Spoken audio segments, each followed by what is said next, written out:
Originally, I was going to form my talk primarily on the contributions of Amilcar Cabral, and I've sort of expanded a little bit from that, and have added a little bit of the contributions of Amilcar Cabral, who I find to be, unfortunately, is not as well read or well understood in history, but was a very clear-minded revolutionary and contributed quite a bit, and was one of the founders of the MPLA in Angola, as well as the PAIGC in Guinea-Bissau and Cape Verde. But I'm primarily talking, on the national question of national liberation and our understanding of it. And generally, when we talk about it, we speak primarily about the theory, the understanding of it coming from Vladimir Lenin, one of the leaders of the Russian Revolution. But the idea of it was not ignored by Marx. In fact, it was written on, and he talked specifically, the quote that I have is dealing with the question of Ireland. And it goes, the English working class will never be able to do anything decisive here in England before they separate their attitude towards Ireland definitively from that of the ruling class, and not only make common cause with the Irish, but even take the initiative in dissolving the union established in 1801. And this must be done not out of sympathy for the Irish, but as a demand on the interests of the English proletariat. If not, the English proletariat will forever remain bound to the leading strings of the ruling classes, because they will be forced to make a common front with them against Ireland. And on the importance of national liberation, he wrote, national liberation in general and on the duty of workers from the oppressor nation, he wrote, the nationalism of the workers belonging to an oppressor nation binds them to their rulers and only does harm to themselves, while the nationalism of an oppressed nation can lead them to fight back against their rulers.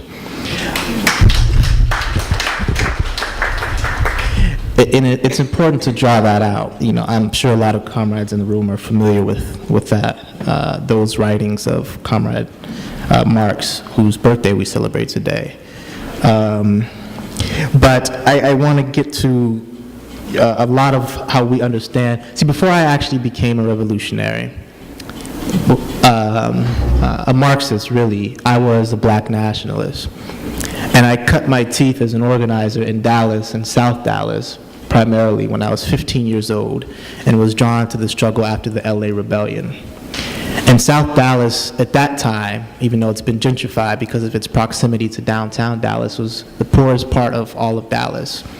It had Dixon Circle, Bonton, and a lot of other oppressed communities that were very, very, they were ignored through society, and the conditions of national oppression you saw in the economics, but also politically through the repression by the state apparatus in the form of the police on an everyday basis. And I would go from my school, catch a bus down to South Dallas and work in the community there.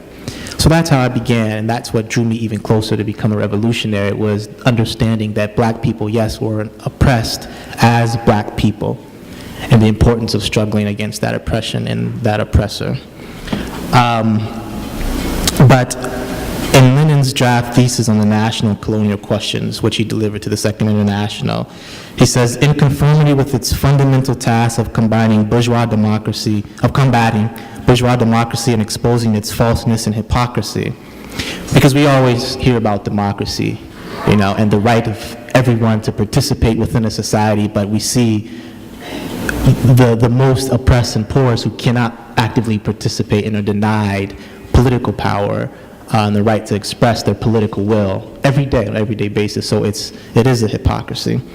The Communist Party, as the avowed champion of the proletarian struggle to overthrow the bourgeois yoke, must base its policy in the national question too, not on abstract and formal principles, but first on a precise appraisal of the specific historical situation and primarily of economic conditions. Second, on a clear distinction between the interests of the oppressed classes of working and exploited people and the general concept of national interest as a whole, which implies the interests of the ruling class.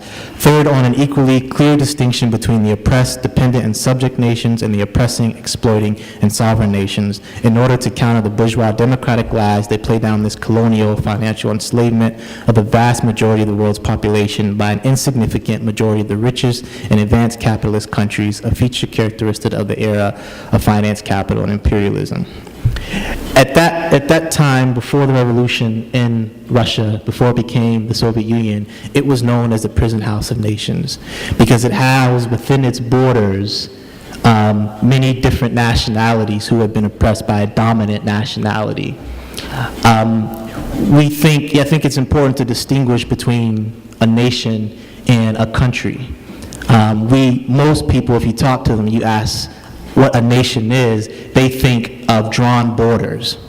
They don't think of peoples who have a specific historical identity, a commonness in that historical identity, language, or culture, and them being suppressed by a dominant culture. They don't think of it in those terms because they haven't been taught to think in those terms. But that's how we look at it. So Russia, under the Tsar, has been eclipsed by the U.S. and the U.S. has become the prison house of nations in the world today. Because it houses within its borders not only the black nation, but many different indigenous nations.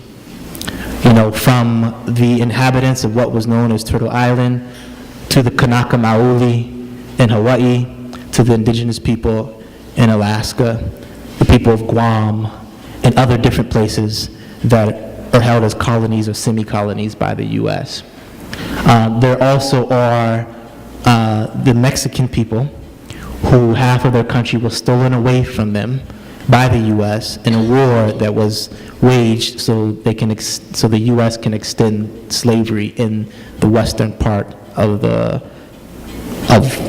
what we think of now as the U.S., which at that time belonged to Mexico.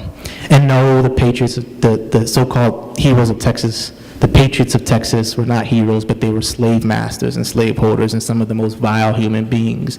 And the people on the right side of the history were the Mexican people who gave their lives to fight against slavery because they had abolished it in their revolution of 1810. But we are told to remember the Alamo and to think of General Santa Anna and the Mexican people as the enemies. And at some point, hopefully, we will know better. So Marx talks about the primitive accumulation of capital. And what he means by that is that the accumulation of the seed of capitalism, the beginning, the foundations of it, of which the entire European Western world, their wealth was built off of some of the most extreme forms of exploitation and repression the world has ever seen.